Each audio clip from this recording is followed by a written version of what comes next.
Chapter 32. Dark Places. The dark places of the earth are full of the habitations of cruelty. Trailing wearily behind a rude wagon and over a ruder road, Tom and his associates faced onward.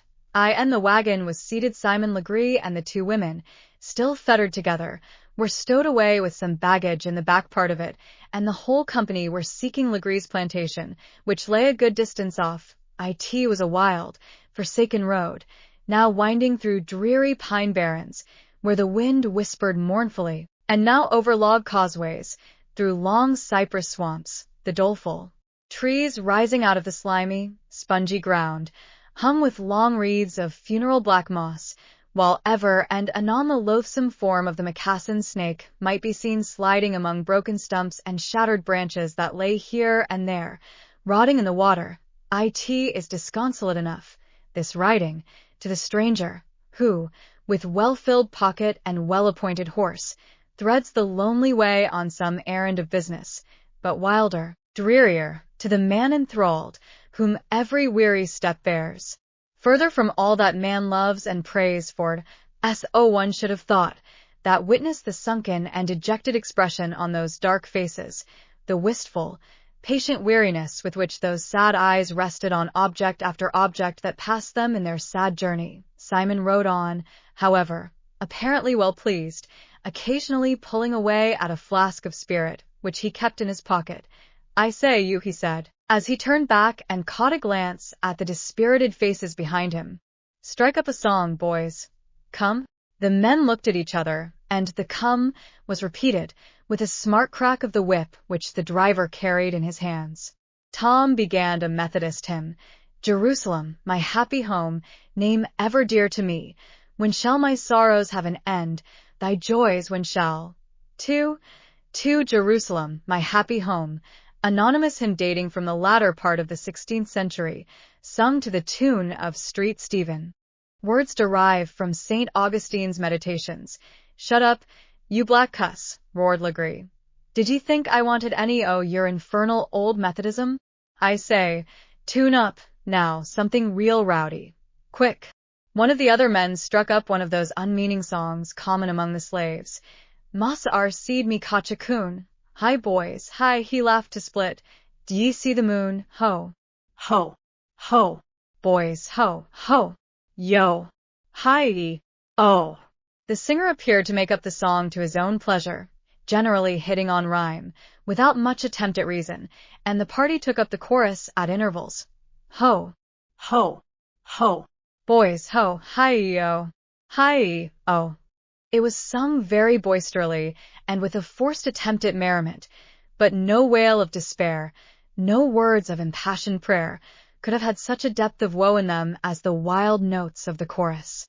As if the poor, dumb heart, threatened, prisoned, took refuge in that inarticulate sanctuary of music and found there a language in which to breathe its prayer to God. There was a prayer in it, which Simon could not hear. He only heard the boys singing noisily and was well pleased. He was making them keep up their spirits. "Well, my little dear," said he, turning to Emmeline and laying his hand on her shoulder, "we're almost home." When Legree scolded and stormed, Emmeline was terrified, but when he laid his hand on her and spoke as he now did, she felt as if she had rather he would strike her. The expression of his eyes made her soul sick and her flesh creep. Involuntarily she clung closer to the mulatto woman by her side, as if she were her mother. "You didn't ever wear earrings," he said, taking hold of her small ear with his coarse fingers. "No, Mossar," said Emmeline, trembling and looking down. "Well, I'll give you a pair when we get home, if you're a good girl. You needn't be so frightened. I don't mean to make you work very hard. You'll have fine times with me, and live like a lady. Only be a good girl." Legree had been drinking to that degree that he was inclining to be very gracious, and it was about this time that the enclosures of the plantation rose to view. The estate had formerly belonged to a gentleman of opulence and taste, who had bestowed some considerable attention to the adornment of his grounds. Having died insolvent, it had been purchased, at a bargain, by Legree, who used it, as he did everything else, merely as an implement for money-making. The place had that ragged, forlorn appearance which is always produced by the evidence that the care of the former owner has been left to go to utter decay. What was once a smooth-shaven lawn before the house, dotted here and there with ornamental shrubs, was now covered with frosy tangled grass, with horse posts set up, here and there, in it, where the turf was stamped away and the ground littered with broken pails, cobs of corn, and other slovenly remains. Here and there, a mildewed jessamine or honeysuckle hung raggedly from some ornamental support, which had been pushed to one side by being used as a horse post. What once was a large garden was now all grown over with weeds, through which, here and there, some solitary exotic reared its forsaken head. What had been a conservatory had now no window shades, and on the moldering shelves stood some dry, forsaken flower pots, with sticks in them, whose dried leaves showed they had once been plants. The wagon rolled up a weedy gravel walk, under a noble avenue of china trees, whose graceful forms and ever-springing foliage seemed to be the only things there that neglect could not daunt or alter, like noble spirits, so deeply rooted in goodness, as to flourish and grow stronger amid discouragement and decay. The house had been large and handsome. It was built in a manner common at the South, a wide veranda of 2 stories running round every part of the house, into which every outer door opened, the lower tier being supported by brick pillars, but the place looked desolate and uncomfortable, some windows stopped up with boards, some with shattered panes, and shutters hanging by a single hinge, all telling of coarse neglect and discomfort.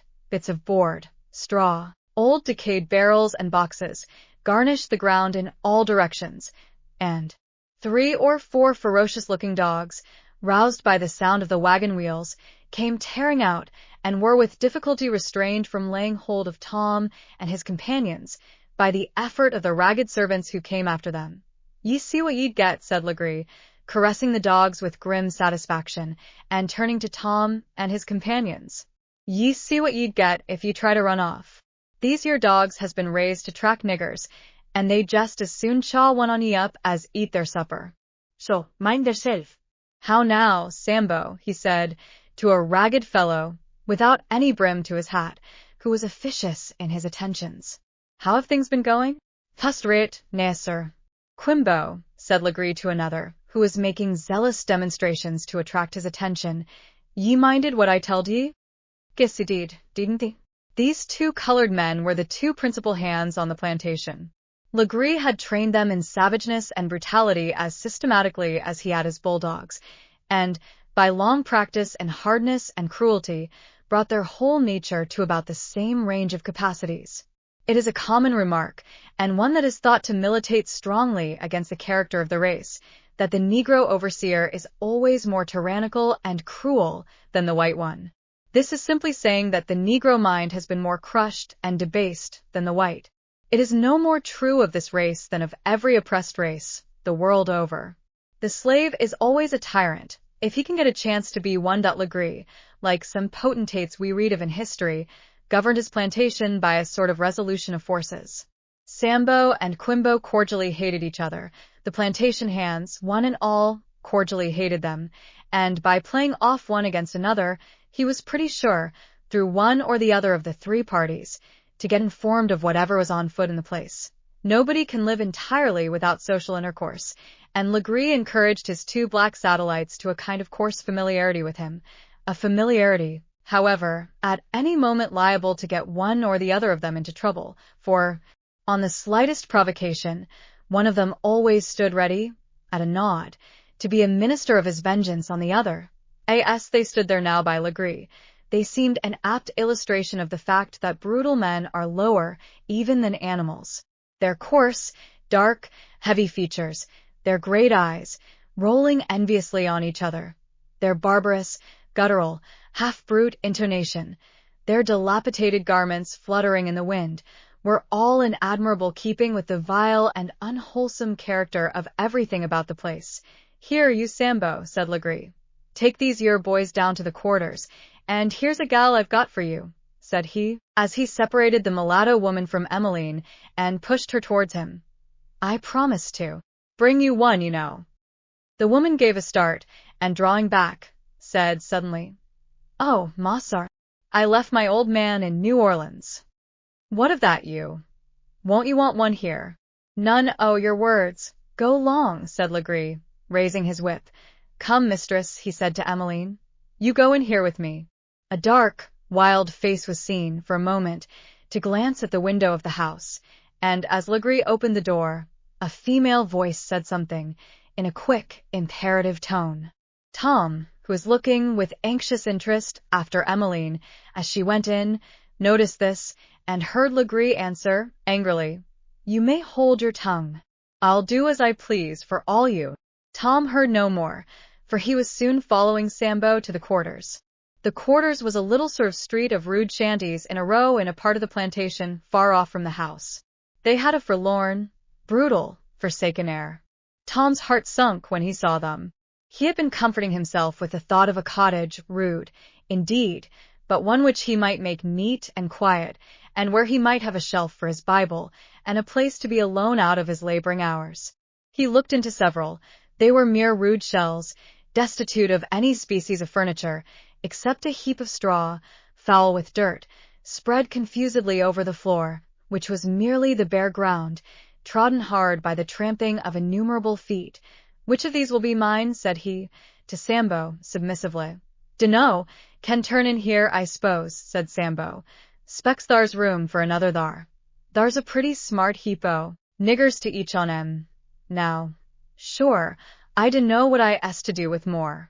It was late in the evening when the weary occupants of the shanties came flocking home, men and women, in soiled and tattered garments, surly and uncomfortable, and in no mood to look pleasantly on newcomers. The small village was alive with no inviting sounds, hoarse, guttural voices contending at the hand-mills where their morsel of hard corn was yet to be ground into meal, to fit it for the cake that was to constitute their only supper. From the earliest dawn of the day, they had been in the fields, pressed to work under the driving lash of the overseers, for it was now in the very heat and hurry of the season, and no means was left untried to press every one up to the top of their capabilities. True, says the negligent lounger. Picking cotton isn't hard work, isn't it? And it isn't much inconvenience, either, to have one drop of water fall on your head. Yet the worst torture of the Inquisition is produced by drop after drop, drop after drop, falling moment after moment, with monotonous succession, on the same spot, and work, in itself not hard, becomes so, by being pressed, hour after hour, with unvarying, unrelenting sameness, with not even the consciousness of free will to take from its tediousness. Tom looked in vain among the gang, as they poured along, for companionable faces. He saw only sullen, scowling, embruted men, and feeble, discouraged women, or women that were not women, the strong pushing away the weak, the gross, unrestricted animal selfishness of human beings, of whom nothing good was expected and desired, and who, treated in every way like brutes, had sunk as nearly to their level as it was possible for human beings to do. To a late hour in the night the sound of the grinding was protracted, for the mills were few in number compared with the grinders, and the weary and feeble ones were driven back by the strong, and came on last in their turn. Ho, yo, said Sambo, coming to the mulatto woman, and throwing down a bag of corn before her. What a cuss yo name? Lucy, said the woman. Wall, Lucy, yo my woman now. Yo grind dis your corn and get my supper baked, ye har? I ain't your woman, and I won't be, said the woman, with the sharp, sudden courage of despair. You go long. I'll kick yo then, said Sambo, raising his foot threateningly.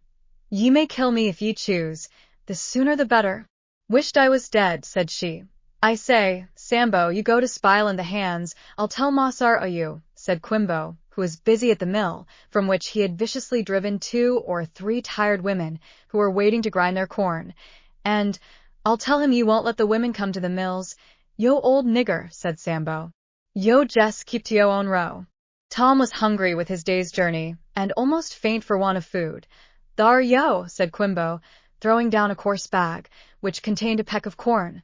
Thar nigger, grab, take car on tea. Yo won't get no more, dis year week. Tom waited till a late hour, to get a place at the mills, and then, moved by the utter weariness of 2 women, whom he saw trying to grind their corn there, He ground for them, put together the decaying brands of the fire, where many had baked cakes before them, and then went about getting his own supper. It was a new kind of work there, a deed of charity, small as it was, but it woke an answering touch in their hearts. An expression of womanly kindness came over their hard faces.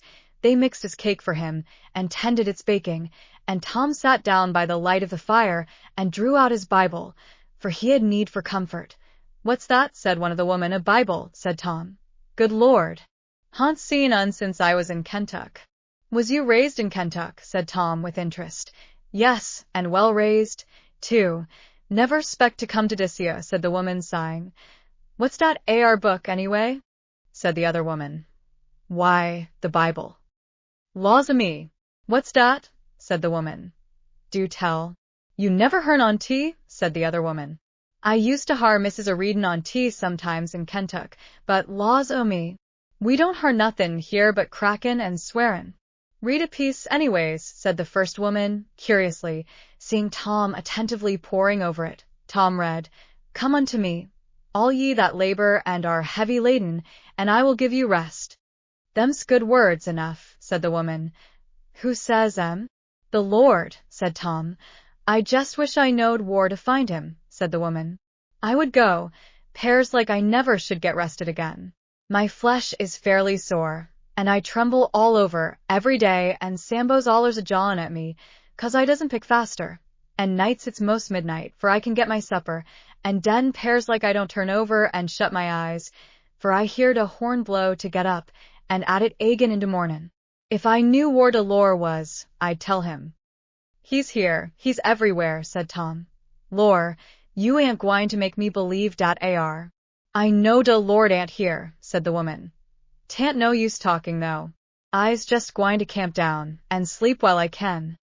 The women went off to their cabins, and Tom sat alone, by the smoldering fire, that flickered up redly in his face. The silver, fair-browed moon rose in the purple sky, and looked down, calm and silent, as God looks on the scene of misery and oppression, looked calmly on the lone black man as he sat, with his arms folded and his Bible on his knee.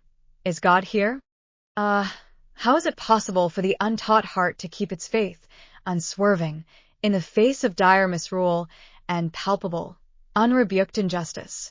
In that simple heart waged a fierce conflict, the crushing sense of wrong, the foreshadowing of a whole life of future misery, the wreck of all past hopes, mournfully tossing in the soul's sight, like dead corpses of wife and child and friend, rising from the dark wave, and surging in the face of the half-drowned mariner. Was it easy here to believe and hold fast the great password of Christian faith, that God is, and is the rewarder of them that diligently seek him? Tom rose, disconsolate, and stumbled into the cabin that had been allotted to him. The floor was already strewn with weary sleepers, and the foul air of the place almost repelled him, but the heavy night dews were chill, and his limbs weary, and, wrapping about him a tattered blanket, which formed his only bed-clothing, he stretched himself in the straw and fell asleep in dreams. A gentle voice came over his ear.